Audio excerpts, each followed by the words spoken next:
Hey, and welcome back to the channel. In this video, I'm going to be talking about the 4 biggest learnings that we can take from elite professional sport and apply it to our life to help us perform in our business and as a dad. So stay tuned for these. My name is Lee Eldridge. I'm a human performance coach that has worked in both elite sport and also with elite business people, working from team sports such as football, rugby, ice hockey, all the way through to individual sports such as golf and tennis. But I've also worked in the business world, working with FTSE 500 companies, CEOs, C-suite level people who are trying to improve their performance, but also perform as best they can in their life as a dad and as a business leader. In this video, as I mentioned before, I'm going to be talking about the 4 biggest learnings that we can apply from professional sports into our life. And I think we have to start off by saying not everything in professional sports or elite sports we can apply. Things are very different when we're talking about that, and sometimes we try to force things in to help the narrative of elite level performance. But for me, these are the 4 things that have happened time and time again. So let's start with number 1, and that is performance monitoring. If you were my athlete, I'd be able to monitor not only what you were doing in competition, but also what you were doing in training. We'd be looking at loads lifted in the gym, how fast you lift those loads, how much running are you doing, your heart rate variability, your hydration levels, just to name a few. But what can we take from those and apply to ourselves? Well, there is so much technology out there around the ideas of wearables, looking at watches, rings, straps, etc., which are looking at heart rate and mostly heart rate variability to give us an understanding of what's happening between our recovery and our stress. But for me, I'm more interested in how am I performing on a day-to-day basis? How am I showing up?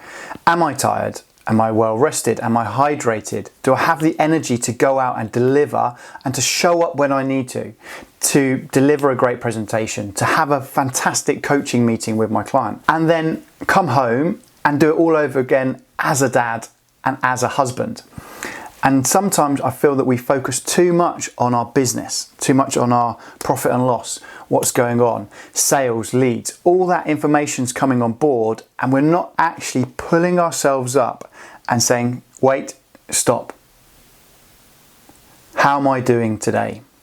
And some people be like, you just got to hustle, you just got to grind, you got to keep working. There is an opportunity for that, but that comes at a cost. And you need to understand, if you keep outlaying and keep paying it, sometimes it will run out. So take the simple approach to how are you monitoring, how are you showing up from a day-to-day point of view. Number 2, there is a clear difference between peak performance and high performance. Peak performance, as it says, is we are looking to peak for that event. If you're an Olympic athlete, every probably once a year, obviously every World Championship, Olympic Games. So every 2 to 4 years, you're looking to be the best that you can be to go out and win. Team sports might be slightly different, 40 games a season, 30 games, whatever it is. So in a week, we're looking for one big peak, and then we rest, and then we think about what we're doing from a training point of view. In business, that's impossible. We're not looking for one day for us to peak, be fantastic, and the next days be off. We have to have sustainable, high impact in what we're doing.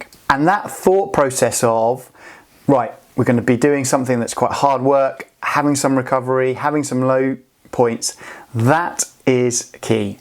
We cannot be on all the time.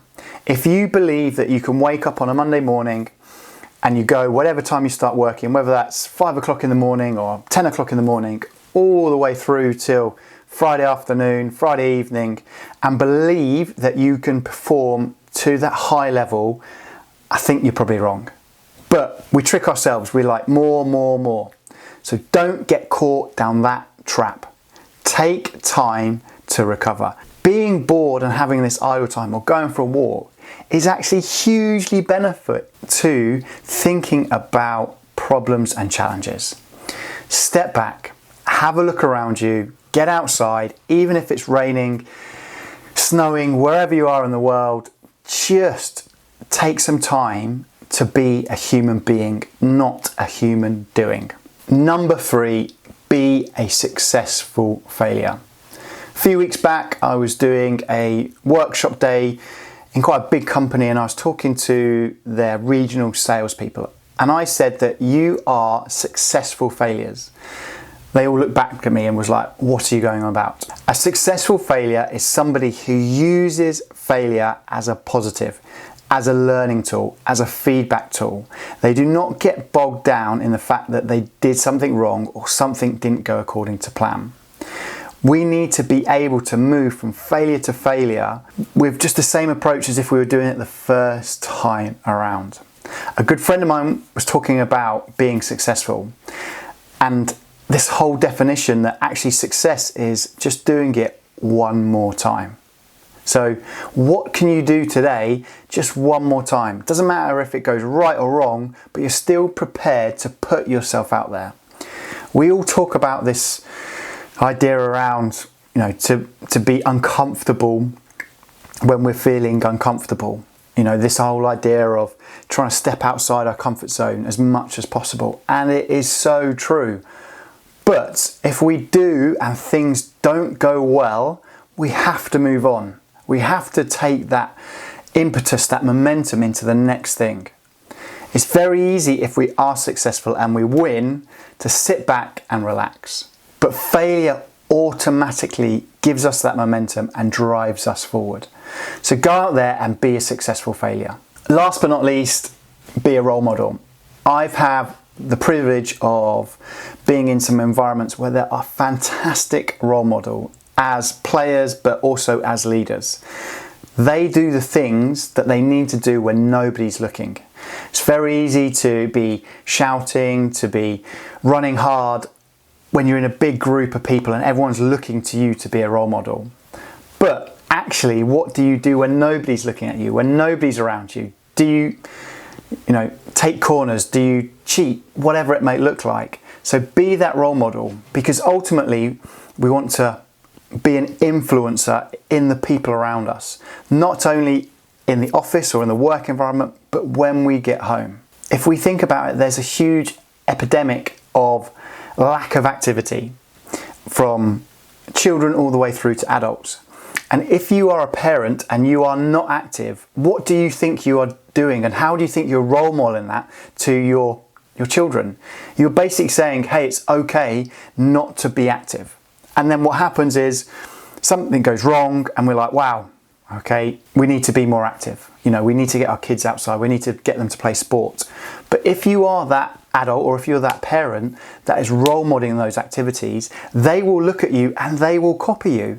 And it's no different in the business world. If you are doing things that are right as a leader, if you are communicating well, if you have a good ability to show up and have influence on people around you, people will respond back to that.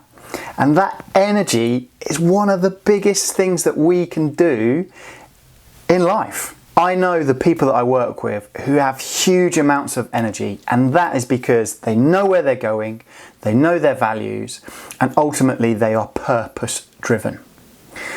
So the last one is to be a role model. So hopefully you've enjoyed those 4 areas that I've quickly covered. They're the biggest 4. There's loads of others that the similarities between sport and business run alongside. But for me, out of my time in professional sport and in maybe what we class as elite business, they're the things that show up time and time again. If you've enjoyed this video, please hit the like button. If you've enjoyed the video, please subscribe if you haven't already. There's a short performance test in the link in the description where you can take it and you can see how well you're doing as a business leader and as a dad. And we look at the 5 main areas of foundational performance that athletes and elite performers in business have to do on a daily basis.